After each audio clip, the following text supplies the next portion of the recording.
Well, Annie, welcome to Analog Dialogue. It's great to have you on the show. Thank you, Brody. I'm happy to be here. Yeah. um, yeah. So this is just sort of something new that we got in the works, and really glad that you're able to come on. So, I guess for those who've never heard of like what you do, could you describe your presence in the arts industry? Sure. So I like to refer to myself as an arts administrator, and that's kind of the industry term as well. And that's a person who is maybe an artist, maybe not, but their main focus is kind of the business end of the arts. So the administration, sometimes that's the accounting, the grant writing, the booking. There's a lot of different elements that are the production side. There's a lot of elements that can be included in that umbrella. Personally, I do a lot of work in arts marketing, also a little bit in fundraising, and a little bit in audience development. So those are kind of my three areas. A little bit of a jack of all trades, but Hmm. um, those are what I do most of my work in. Yeah. So you got like just a ton of different hats, and like you've had lots of experience too, just knowing you as a friend. Like lots of experience like as an arts administrator in different, for different organizations. Um, what have been some of your favorite hats to wear? Hmm. I like to think that every hat that I've worn has been my favorite because they all kind of mingle together, right? It's like I started off wearing kind of an educational hat working at the Niagara Symphony Summer Music Camp. So my first arts admin job was working at SMC as the administrative coordinator for that. So I booked a lot of the guest artists for recitals and made the schedules for the kids in the day, planned all the theme days, kind of worked with the apprentices to make sure that that scheduling got done. And that work really was where I realized that this was a real career because when I was in Mm, school, I didn't know that there was anything to do in the arts other than be a performing artist. Really, hmm, like right. going through high school, it was like, oh, you could audition and you can be part of an orchestra or you can be a singer songwriter or here's lots of performance careers. But I was like, well, I'm not that good of a performer, but I love the arts. And then I kind of just left it because I didn't think that there was room for anything other than performing. And then, yeah, my camp experience and that education experience really was one of my favorite hats to wear. And just really connecting with the kids and seeing how excited people get about learning about music. That was one of my favorite hats to wear. But Yeah. everyone morphed into the other. As you find your interests, you put on a different hat, you learn a few more skills, and um, from there, I went into audience development, customer service. Then I picked up my marketing hat, my social media hat. From there, fundraising, audience relations, they're all the same to me, really. It's just kind of one big hat Yeah. that has elements of the same things. So I can't really pick a favorite, I would Yeah. say. So yeah, so I mean, you talked a lot about like education, which obviously like means a lot to me personally. Um, but like, what do you think? Yeah, what do you think about like the role that education plays in the arts? Because you came up through like an arts-based high school, and then like you said, like did work for an arts organization, and just sort of you've had that throughout your life, and that sort of, if I'm not overstepping, that sort of taught you how to be a working artist. So what do you think is yeah, the role of education in the arts in particular? I think it's incredibly important. That's not to say that people who haven't gone through a more traditional education in the arts aren't qualified to be artists. That's absolutely not true. But coming Hmm. from a home where my parents are musicians, I had to take music lessons. My parents made me, even if I didn't want to, right? And so that grew into something that I loved and didn't really think of as a career. And then it came full circle and now I'm doing it as my career. But I think that foundation is incredibly important. Like, if you're not really even aware that people make their living in the arts and that it's a job, it's not something that you're going to think of. You're just going to be more of a passive consumer of the arts, I think.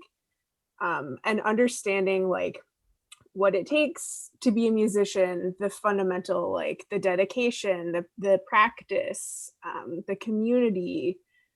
I think those are important things that maybe aren't necessarily always covered in schools, especially now that there's I shouldn't say so little music education, but the opportunities for music education in school are really varied depending on what school you do go to. Um, so I think that it's most important that you just engage with the arts at every opportunity, even if your education isn't formal, like immersive Hmm. experience can be an education too. Yeah, yeah, totally. I mean, I think, people often I mean, they already kind of pigeonhole what you can do as a musician, right? It's like, well, if you study music, you're going to be a performer, right? But it's the same thing with, I think the similar thing with education too, right? People assume that if you want to be a musician, you got to do private lessons, you got to go to an art school, you have to do all this stuff. But even looking at the choir that you and I sing in, with multiple choirs that that you and I sing in, there are people from all walks of life that join that choir, and they're still artists and they're still learning, right? Even though they might not necessarily come from that sort of affluent, um, being able to afford music lessons, being able to do this, being able to do that. They might not have that same experience, right? So I guess what I'm trying to ask you is like, um, how do you kind of see the role of your community as an educator? Oh, incredibly important. Like, the only thing that makes someone a musician is making music, no matter what form that is, right? It could be singing in your shower, it could be singing in church choir, it could be, watching YouTube videos and teaching yourself how to play the ukulele. Even if you Hmm. never perform in public for anyone, if you are practicing the art of making music, if you're making sounds and learning about it, you're a musician. And I think that the community that's around you can be incredibly supportive of that. If even if it's an online community, that's something that we've seen a lot come out in COVID. People being able to connect with people if they don't see a place for themselves in their town or in their family with people who are engaged in music, they can find people who have those similar interests. And I think a Hmm. lot of support can come from your community, just in terms of representation, just seeing someone else make music or be encouraging, or the community aspect of, hey, come and sing with us, or we want more people to join our group, or we want to perform for people. I think that that's a great avenue for people who are first getting into music to be able to just engage and see what's out there. Hmm. Yeah. Yeah, for sure. No, but you're totally right. That online community in sort of filling that space of like a lack of, you know, like being close to, or like living in a supportive community can be incredibly important. Yeah. And Going going back, back, going, oh, sorry, yeah, no, going go back to ahead, what go you ahead. Yeah. said before about what people think of as kind of that traditional music education. Like, if you want to be a performer, you have to take private lessons and go to a university and audition, and that's the one path. I've been doing a lot of reading recently about how that's just an extremely narrow vision of what qualifies as a professional musician, and Yeah. how historically a lot of, especially in universities, their music programs are just European centric music programs. Hmm. They might have one course on world music, they might have, you know, one course on pop music, but people who are in the music department are discouraged from taking those courses because it's Hmm. not music, not real music. And it's Yeah. like Yeah. we In your have traditional such a, programs, right? yeah, in your traditional programs, we have such a westernized view of what counts as a real music education. And even like slowly, I feel like schools are building jazz programs, and that's been like the first alternative kind of Yeah. music that's got that same caliber. But there's nothing to say that singer songwriter or different world music isn't music, and you can't be a professional musician. I just think there's a lot we need to do in the university education system, especially to kind of break down the barriers of like what qualifies as music that's worth teaching.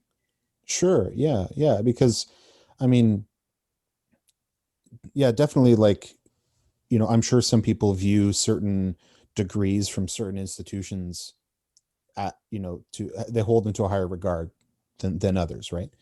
Um, and maybe somebody who's done a pop music degree, isn't respected as much as someone who's done a classical But do we degree, even right? have that? Do we have a degree in pop music?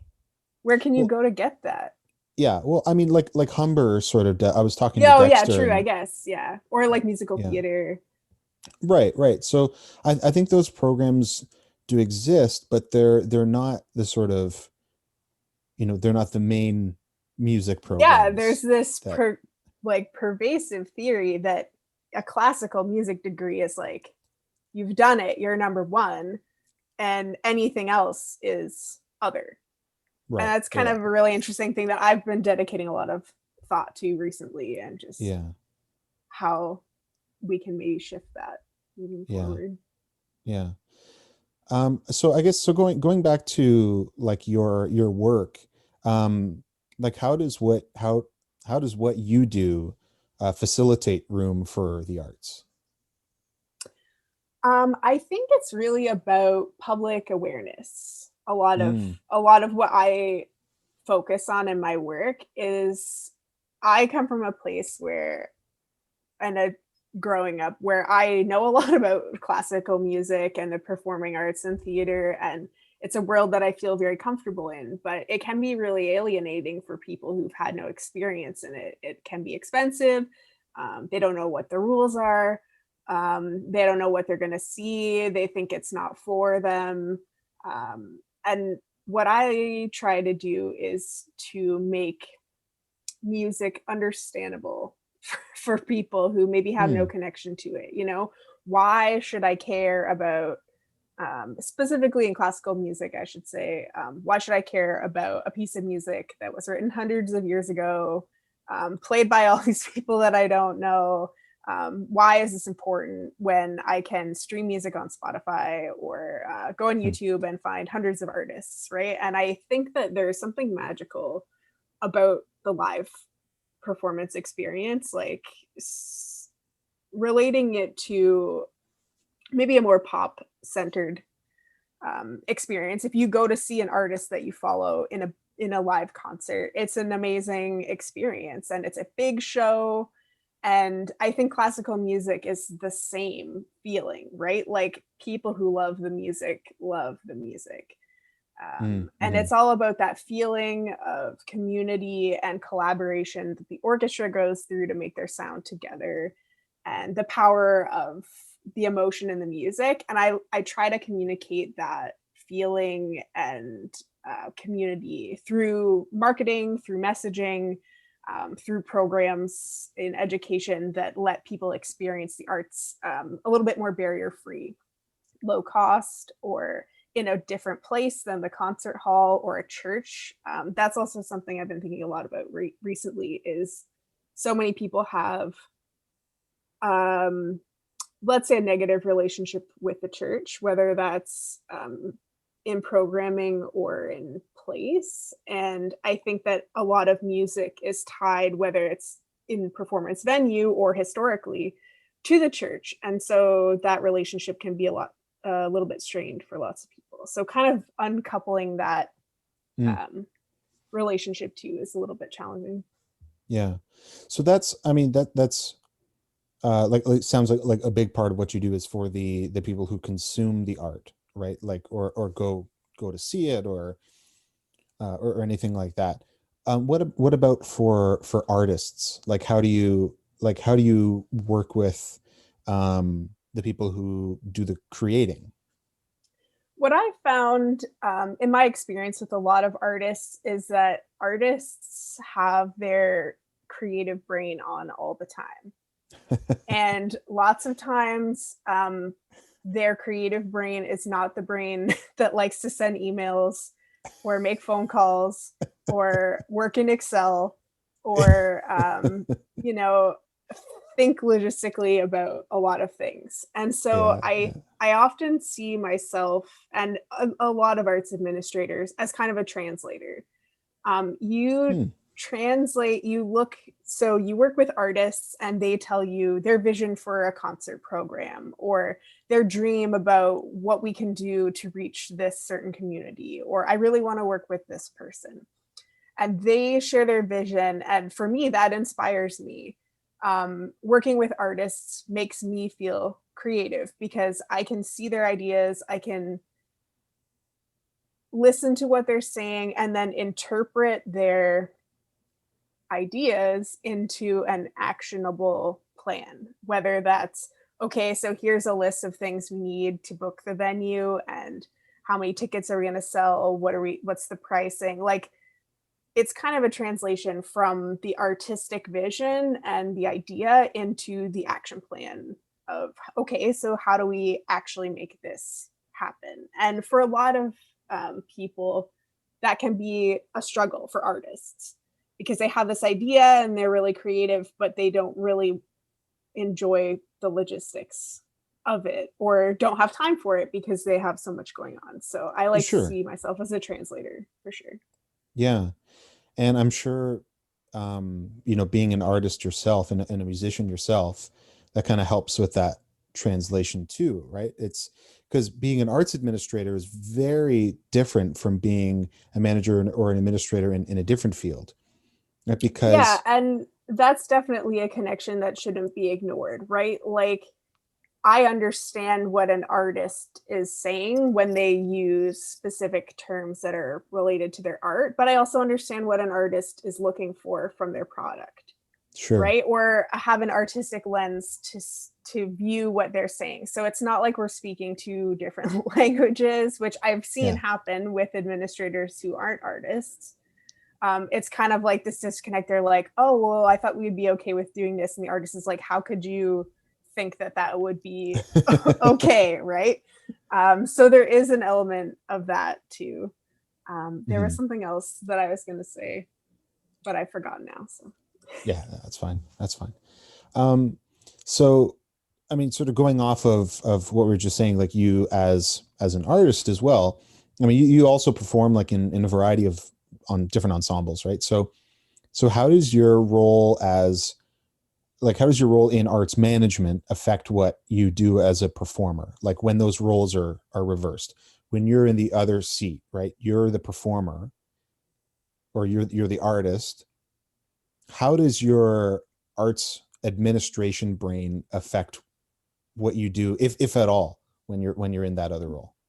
that's a great question. Um, I kind of turn it off a bit, you know, not all the way because I can't Yeah. really turn it off all the way. But I think there's definitely a very big element of gratitude. Just Mm, knowing how much work it is to put on an arts event and coordinate and deal with the personalities that come with a large group of artists who are, sometimes their whole career is built on their personality.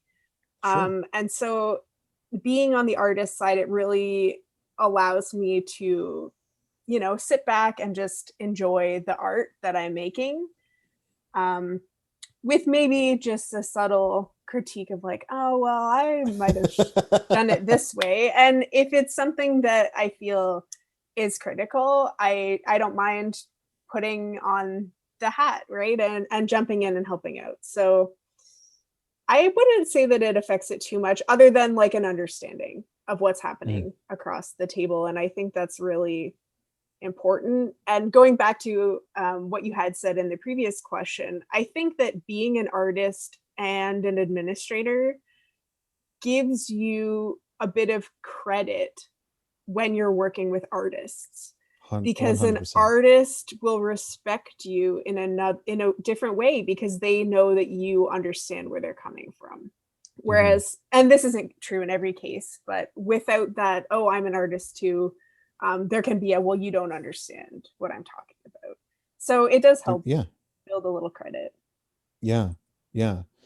So, I mean, like you've had so many different roles and, in your career. And um is I just want to say as an aside, we're in our 20s.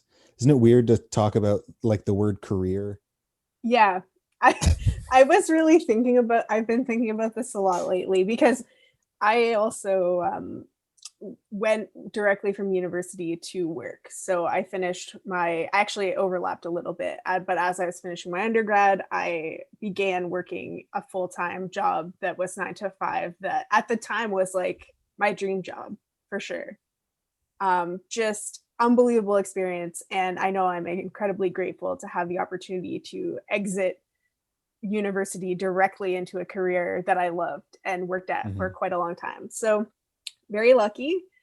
It's wild to think that, um, yeah, I'm not 30 and I'm heading into, version 2 or 3 of the job that I only recently found out that I really wanted to do. So Yeah, that's a bit yeah. wild. But lately I've been thinking a lot about how my dreams are not necessarily focused on one specific career in terms of like a place.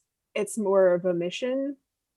Like Hmm. wherever I am, I want to be able to make a positive change and promote the arts in a way that is important to me. So it's more of a, yeah, it's more of a mission than a kind of dream job, if that Yeah. makes sense.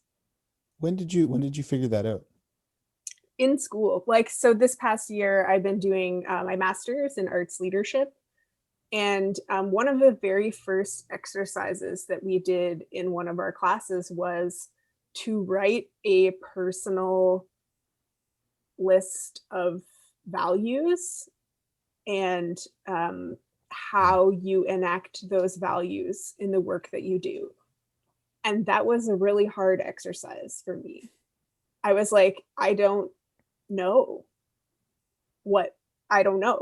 Like, I know what my political values are, I know what I believe in society, but I don't know what my work values are. And I don't know how my work is helping to achieve them. And so that's been a process that I've been embarking on this past year, is just kind of a lot of self reflection about what my arts practice looks like. And it's not an arts practice like a performing musician's arts practice. It's a totally different thing. And that's something that I've been really working on this year. And that's kind of the result of my thinking. It's just, it's really tied to accessibility and understanding the arts, I think. Hmm. So how did you get to like where you're at right now? Like, can you trace back your sort of, it's probably a long path, but can you kind of trace it back? In my career? Well, yeah, yeah. Or you're Yeah, just yeah. you're sort Okay, of you. I'll It tell doesn't the have to story just be your career. because Yeah. so I took music lessons as a kid. I played the violin all through elementary school and high school. When I was, and I sang in choirs. And when I was in high school, I started playing the saxophone because you could do cooler trips if you were in band. Like the strings never really got to do anything cool, but like concert band and jazz band did. So I was like, okay, well, Yeah. I want to be in all the groups. So I guess I'll learn this instrument. And I continued to play all through university. I took quite a few years off of um, choir, Hmm. particularly in university. I just didn't have the time to do it in Mhm. my schedule because I went to school for science. So it wasn't part of my curriculum. Um, and then at the end of university, I was really unsure about what I wanted to do. Did not want to go into science, didn't want to be in the lab. So I took like a year where I only did half the number of credits and I had a lot more free time. And at that same time, I was really getting involved in the music department at Brock, going to shows and meeting people and playing in wind ensemble, which I had been doing the whole time. But I was finally able to take choir. And the minute I started singing again, I was like, I can't believe that I went so long without this in my life. And then around that same time, I was doing research into some arts programs that were more administration based because I had had this camp job and I was like, you know what, this is a real job that I think I could do, and there's programs for it. Mhm. Um, and I had applied for a position with the symphony that I actually didn't get, and I was kind of unsurprised but disappointed. And then right before I was about to apply to a grad school program, the symphony called me and they said, "So we just had someone leave, and we think we have a job for you. It's part education and part office admin. So you'd be just answering the phones and doing emails, but also working with our education program during the year. When can you start?" And I was like, okay, well, I guess I can start in April when I finish school. Yeah. And I did that. And so I started at the Niagara Symphony and worked in office admin. And as part of that role, I kind of took on like the social media aspect of running the brand accounts for the symphony. And from there, I really got interested in like design and marketing. So I took on more of those marketing responsibilities. And then I became the marketing coordinator. And then throughout a couple of other changes, there were some changes in our development or fundraising department. And then eventually I took on those responsibilities too. So all of my training really came from being on the job. I learned from my coworkers. I learned from reading things online. I learned from doing them and messing up and getting told that that was a mistake and trying again. Yeah. Um, and then I reached a point where I really felt like I needed some more formal education, or wanted some more formal education, I should say. So I went back and applied to this arts leadership master's program at Queen's, which was actually the very same program that I was planning to apply for Oh. prior to when I got my symphony job. Yeah. So I applied to that and got accepted in 2020. And then I'm currently doing that program online, of course, because of COVID. And right now I'm working for Taffel Music. So it's been a long road in the last few years, but it's really organic. And that's something that I like about the arts, is that people are more willing to take a chance on someone, even if you don't have Mm. maybe the education um, that that position might require in another field. I'm very grateful to the staff at the symphony for saying this person doesn't have a degree in anything that's related to our work, but they have passion for the field, and they can pick things up quickly, and we'll teach them everything they need to know. And I Mhm. think that I wish more workplaces were of that mindset, because it's true. You just need passion for the field and an ability to pick things up, and you can learn any job on the job, I think. Yeah. Yeah.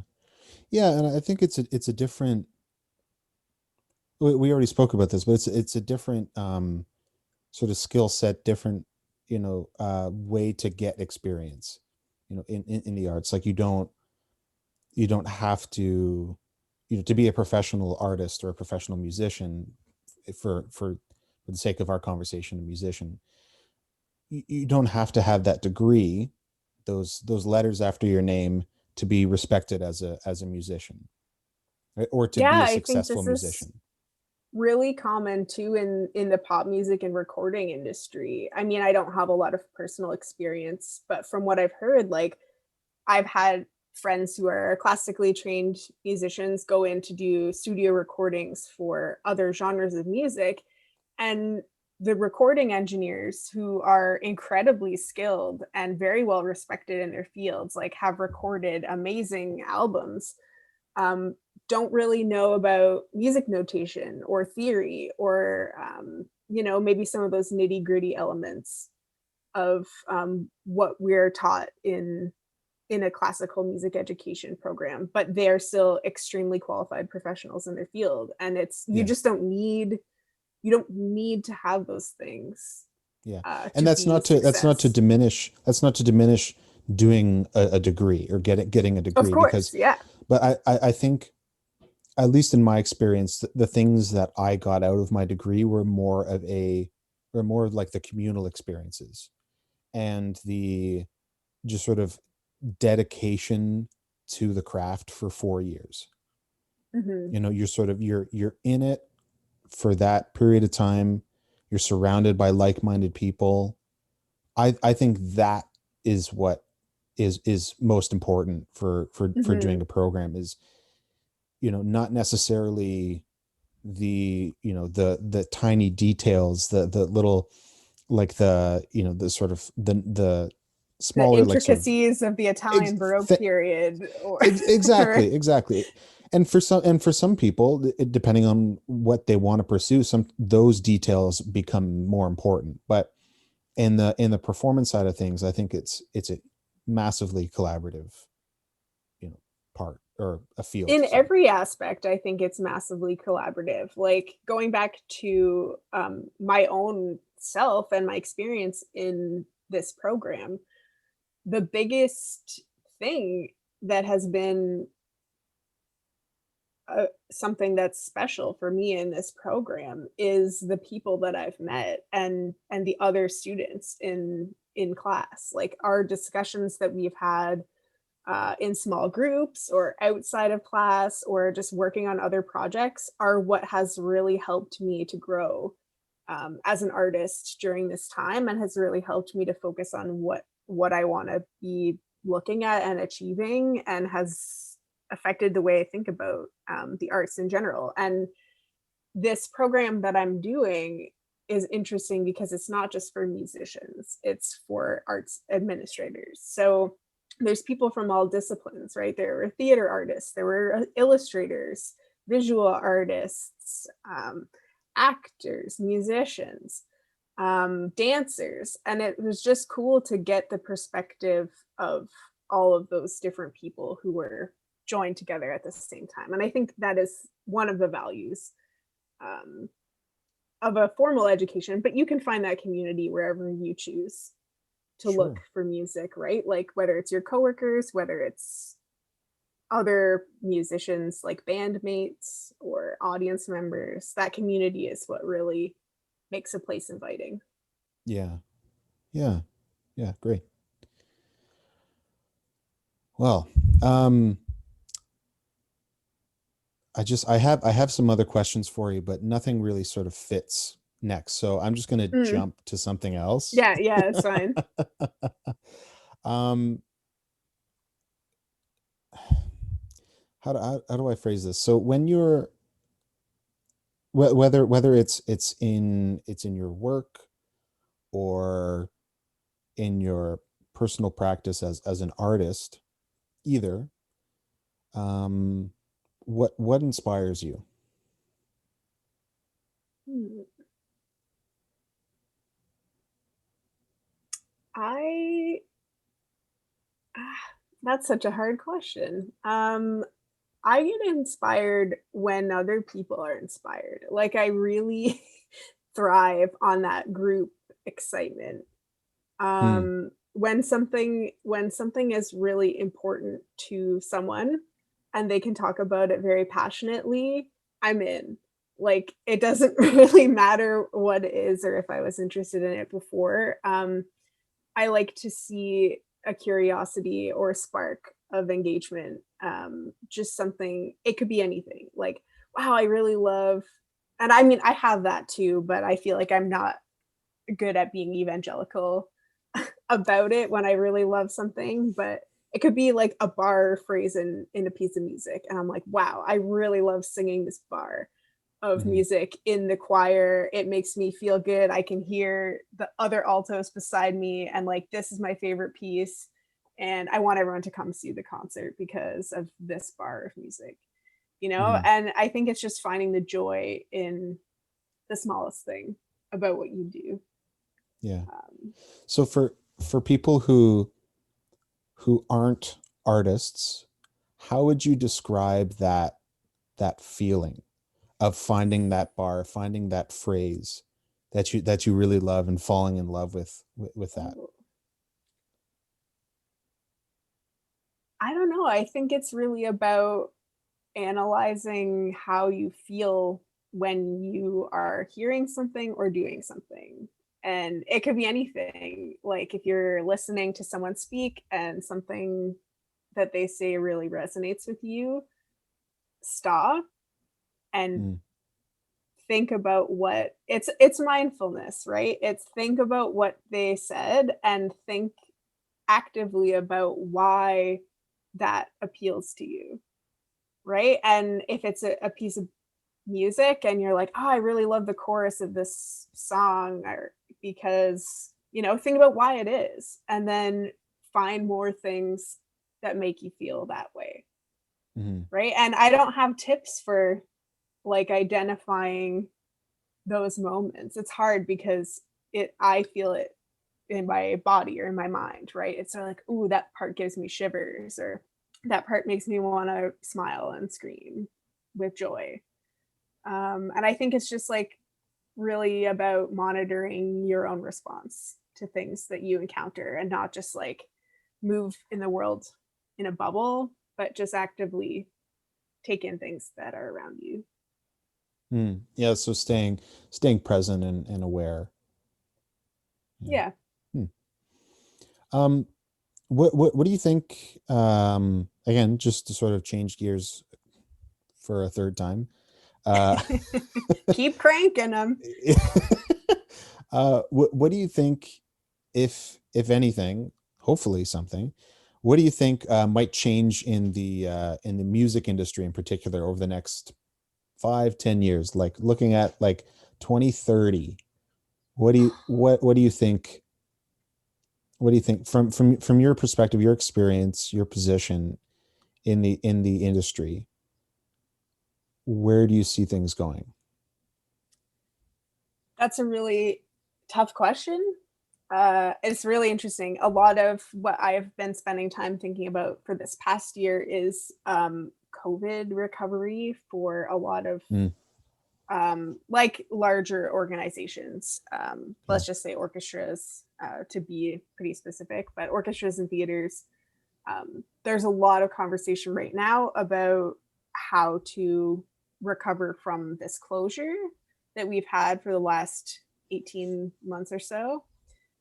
There's also a lot of conversation and reckoning about recent social movements. So we've had Black Lives Matter, which is ongoing, but was particularly prominent in 2019 and 2020. And then also a lot of reckoning with Canada's Indigenous population and our relationship with the Native peoples here. And I think that those are two areas where orchestral music in particular has operated as if they are outside of the spheres of influence of maybe those two groups of people. Mhm. And I think that in the next 10 years, for sure, we are going to see radical changes, or we should see radical changes in the way these organizations operate. Who is part of these organizations like symphonies and orchestras and those larger institutions that have, up until now, I don't feel bad about saying, have been largely white, upper class citizens here. I think that there's a lot that needs to be broken down and analyzed and changed to truly make these musical institutions a place where anyone can come to enjoy the music and to have the experience of the orchestra. And I think that a lot of orchestras like to believe that they are already accessible and places where anyone can come to see the music. And in theory, that might be true. But there's a lot of examination that still needs to happen about why audiences are still declining, why audiences are still largely middle class white people, and what can be done to truly make these organizations more diverse and more inclusive. Mhm. Where do you fit in that change? This is hard for me because I am also recognizing my own privilege as a middle class white person. And so I feel like my responsibility is, as a young person, to be a disruptor in these continuing cycles of, oh, well, this is how we've always done it. This is the way that it is. These are the people that we appeal to, and to just kind of raise awareness and use the platform that I do have to say, maybe we should be inviting other people to this conversation, right? And I think for a lot of people, that's really hard because you want to be the person who makes a big difference. And sometimes the way to do that is by saying, I'm not the right person for this. Mm. Here's who we could talk to instead. And I think that there's a lot more social consciousness that's needed in the industry. And I think that as a person who is constantly learning about the world and maybe some historical injustice, that I can just keep, all I can do is keep bringing what I learn, and hope that we can integrate it into something that's more accessible. Yeah, and I think it all sort of trickles down too when young people start to see themselves represented in these careers. You know, it it it it's encouraging, right? To see yourself in these roles, you know, And it's a but totally different perspective, right? Like, I think one of the things that orchestras really are focused on recently is like, oh, our audiences are aging. How do we get young people to come, right? And it's like, well, instead of asking young people what it would take to get them to come, or listening to the young people who are already present in your organization and saying, here's what we think might be kind of cool for young people. Um, a lot of times organizations are just continuing on with strategies that they've always done. And I think that that time is over. It's time to yeah. be bold, but listen to the people who are already actively engaged. Mhm. Mm. Yeah. And I think the other thing that comes into play is we've already spoken about how the arts is a community, but who's in that community, Hmm. right? Like you look at the art schools, you look at you look in concert halls, you look in administration, and there's you know, there's like representation is lacking a lot, especially in classical in classical music, right? Hmm. So no, that's thank you for saying what you said. I mean, it's incredibly important to have that representation. And if we're going to call ourselves a community, we need to be a community.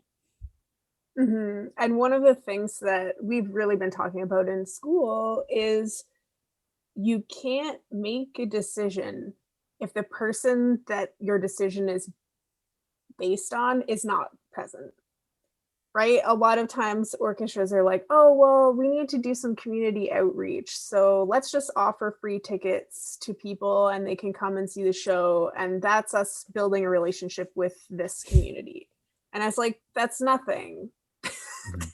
That's nothing. It's not building relationship, right? You need to have a person who is a representative of the community of interest come to your board meetings, come to your programming, work with your team to come up with a strategy that is focused on reaching the community that you're interested to reach. And why are you interested in reaching that community, right? Mhm. I think that's another big thing, like a whole other topic, where a lot of times organizations are reluctant to change because of the additional work that it might take to bring about new programs or change things from the way that they've always done them before. But it's not just those types of changes, aren't just because you need to have a diversity line on your Canada Council grant that meets all the check boxes, right? And I think a lot of places are still in that mindset of like, okay, well, we need to have XYZ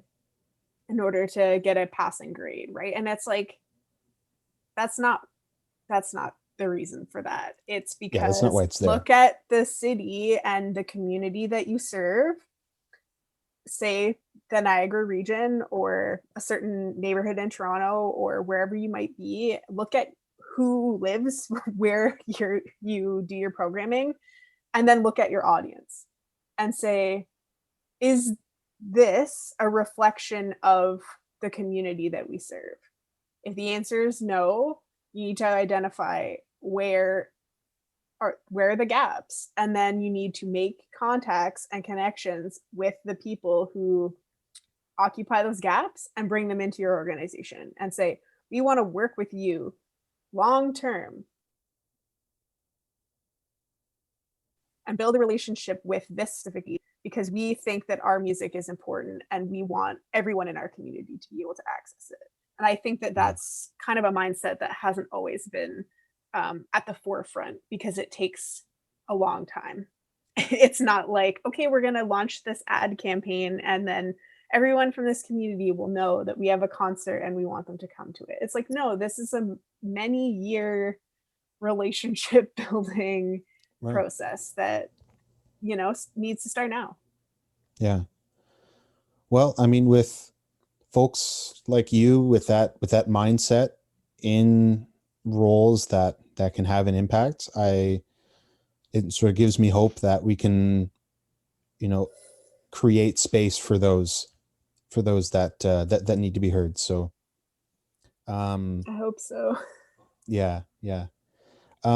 So just before we wrap up today, you know, thanks for coming on and having this conversation. You know, we talked about some stuff I didn't have planned to talk about, but that's always great. It's always fun. Um, is there anything that you wanted to plug? Any, you know, anything about like things, projects that you're working on, or anything like that that you wanted to share?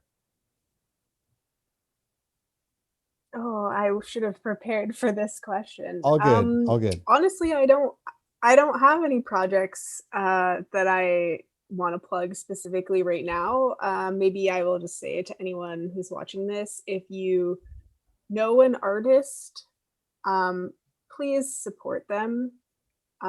Listen to their song online, stream their album, buy their merch, buy their art.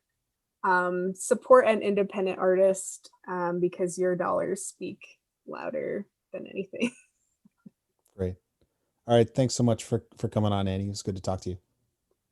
Yeah, no problem. Thanks, Brody.